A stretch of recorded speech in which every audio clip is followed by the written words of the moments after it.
ఇక్కడ ముఖ్యంగా చూసుకోవాలి మాట్లాడాలి అంటే రెచ్చగొట్టే వ్యాఖ్యలు సరికాదు అని చెప్తా ఉన్నాడు. కానీ ఈ రెచ్చగొట్టే వ్యాఖ్యలు ఎవరు చేస్తున్నారు? భారతదేశం ఎంత కలుపుకపోదామని చూసినా ఈ పాకిస్తాన్ ఎప్పుడు చూసినా భారతదేశం వైపే, భారతదేశం నాశనాన్ని కోరుకుంటా ఉంటుంది. వాళ్ళ స్వార్థం కోసం ఎవడు రెచ్చగొడితే వాళ్ళ కోసం రెచ్చిపోతూ ఉంటుంది, మళ్ళీ బొక్కబోర్లో పడుతుంది. రెచ్చగొట్టే వ్యాఖ్యలు చేసి మేకపోతు గాంభీర్యం ప్రదర్శించేది ఎవరు? పాకిస్తాన్. అది మనకి క్లియర్గా తెలుసు. బట్ ఏదేమైనప్పటికీ కూడా యుద్ధం తాత్కాలికమే ఆగింది. ఇది అందరూ కూడా గమనించాలి. యుద్ధం తాత్కాలికమే ఆగింది, మళ్ళా కొనసాగచ్చు, కొనసాగే అవకాశాలు ఎక్కువ ఉన్నాయి. చర్చల కోసమే ఆపినరు. చర్చలు అని చెప్పి వాళ్ళు మళ్ళీ దాడి చేయడం చాలా నీచాది నీచమైనటువంటి దారుణం. సో ఇది ఖచ్చితంగా మళ్ళీ మోదీ గారు కూడా క్లారిటీ ఇవ్వడం జరిగింది, కేంద్ర బలగాలు, కేంద్ర ప్రభుత్వం క్లారిటీ ఇవ్వడం జరిగింది. ఇది తాత్కాలికం మాత్రమే. సో ఖచ్చితంగా మళ్ళీ దండయాత్ర మొదలు పెడతాము. రష్యా నుండి ఇంకొన్ని ఒప్పందాలు చేసుకోవడం కోసమే ఈ ఈ ఏదైతే యుద్ధం తాత్కాలికంగా ఆగింది. సో రష్యా నుండి కొనేటువంటి యుద్ధానికి సంబంధించినటువంటి లేటెస్ట్ టెక్నాలజీకి సంబంధించినటువంటి డ్రోన్స్ కావచ్చు, మిసైల్స్ కావచ్చు, గన్స్ కావచ్చు. సో ఇవన్నీ కూడా భారతదేశం రష్యాతో చేతులు కలిపి ఒప్పందం చేసుకుంటోంది. అది అయిన మరుక్షణం వాటితో దండయాత్ర చేస్తే, అంటే మన దగ్గర ఉన్న వాటితో దండయాత్ర చేస్తేనే పాకిస్తాన్ తట్టుకోలేకపోతుంది. అంటే స్మార్టెస్ట్ లేటెస్ట్ టెక్నాలజీ రష్యా నుండి కొనుగోలు చేసి కనుక ఒప్పందం ఓకే అయిపోయిన తర్వాత నాకు తెలిసి రేపో ఎల్లుండో ఎంఓయూ జరిగిపోతుంది అది కూడా.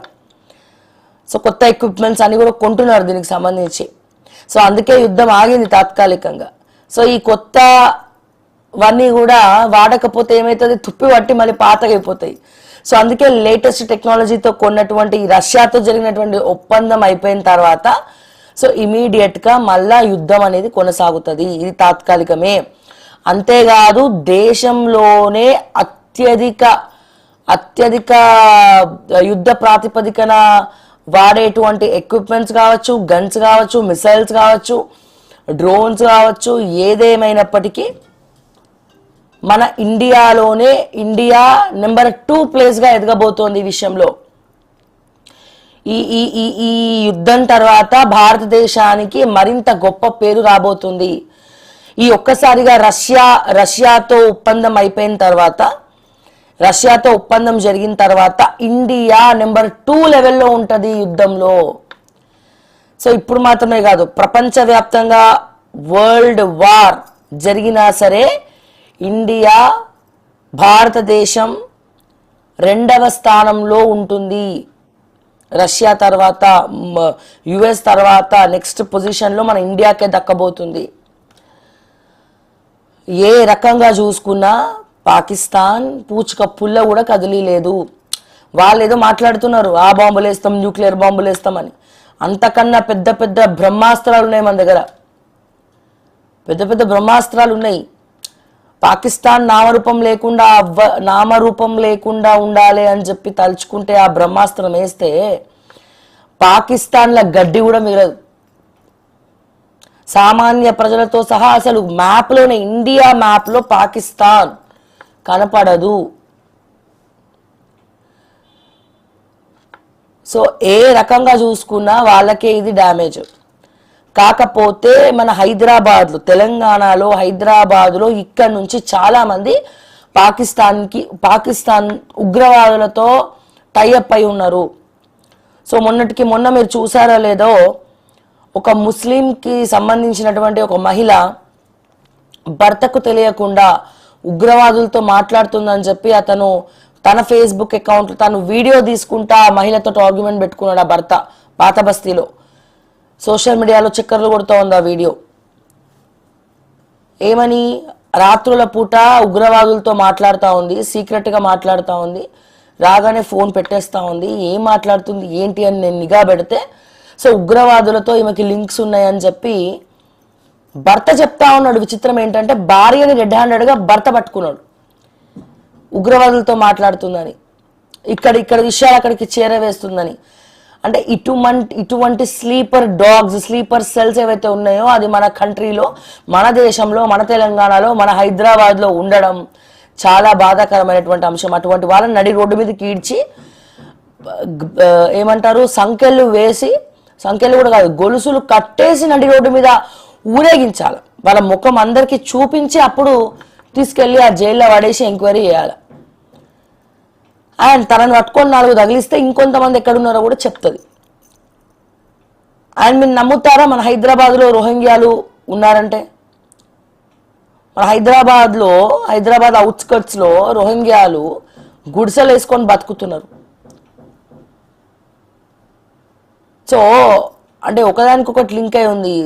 సో ఇంటి దొంగను ఈశ్వరుడైనా పట్టలేము కాదు, వాళ్ళ ఇంటి దొంగలు కాదు బయటి దొంగలే, ఇక్కడ వాళ్ళతో కుమ్మక్కైన వాళ్ళే. సో వాళ్ళని ఖచ్చితంగా పట్టుకొని తీరాలి. సో అందుకే హైదరాబాద్ కూడా హై అలర్ట్గా ప్రకటించినారు. ఏ క్షణమైనా హైదరాబాద్లో దాడులు జరిగే అవకాశం ఉందని చెప్పి ఇంటెలిజెన్స్ రిపోర్ట్స్ చెప్తా ఉన్నాయి. గతంలో మీరు చూసుకున్నట్టయితే ఇక్కడ అతిపెద్ద బాంబ్ బ్లాస్ట్లు జరిగినాయి. గోకుల్ చాట్ అయితేనేమి, లుంబిని పార్క్ అయితేనేమి, తర్వాత మన దిల్సుఖ్ నగర్ బాంబ్ బ్లాస్ట్ అయితేనేమి.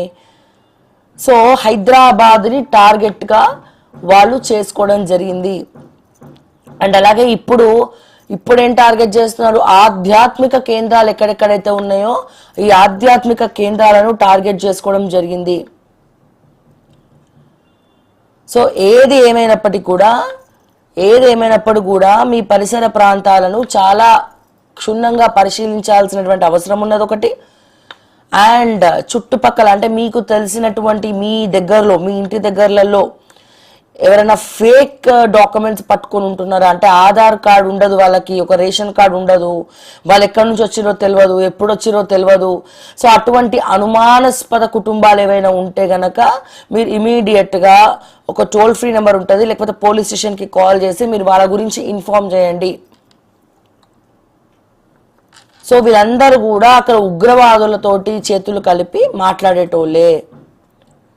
సో అందుకే ఈ దాడి కేంద్ర ప్రభుత్వమే చేయొచ్చు, లేదా ఉగ్రదాడులే వేరే ఏం చేయలేక చేయొచ్చు. అందుకే హైదరాబాద్ సిపి కూడా ఎక్కడ కూడా గుమ్ముగుండ ప్రదేశాల్లో ఎక్కువ తిరగద్దు, కొన్ని రోజులు ఇంటిలో పరిమితం అవ్వండి, ముఖ్యమైన పనులు ఉంటేనే బయటికి రండి అని చెప్పి కూడా ప్రెస్ మీట్ పెట్టడం జరిగింది. అండ్ మాక్ డ్రిల్ కూడా ఇక్కడ చేయడం జరిగింది. అంటే ఒకవేళ ఏమైనా అవాంఛనీయ సంఘటనలు జరిగినప్పుడు రాష్ట్ర ప్రజలను, అక్కడ గురైన వాళ్ళని, బాంబ్ బ్లాస్ట్లకు కానీ లేకపోతే ఇతరితర వాటికి గురైన వాళ్ళని ఎట్లా కాపాడాలి అనేది తెలుసుకునే ప్రయత్నం కూడా మాక్ డ్రిల్ అనేది చేయడం జరిగింది. సో దయచేసి జాగ్రత్త వహించండి. అండ్ యుద్ధం అయితే ఆగలేదు, అది ఖచ్చితంగా మళ్ళా కొనసాగుతుంది. సో వెనకాల నడిచేవన్నీ కూడా నడుస్తూ ఉన్నాయి. తెలుసు యాక్చువల్గా నేను కూడా చాలా యుద్ధం ఆగిపోయింది అనగానే తీవ్ర దిగ్భ్రాంతికి గురైపోయాను. ఎస్, ఖచ్చితంగా భారతదేశం శాంతి శాంతి శాంతి అని అంటుంది, కానీ శాంతి శాంతి శాంతి అంటే వాళ్ళు మనశ్శాంతి లేకుండా చేస్తున్నారు కదా ఆఖరికి భారతదేశానికి.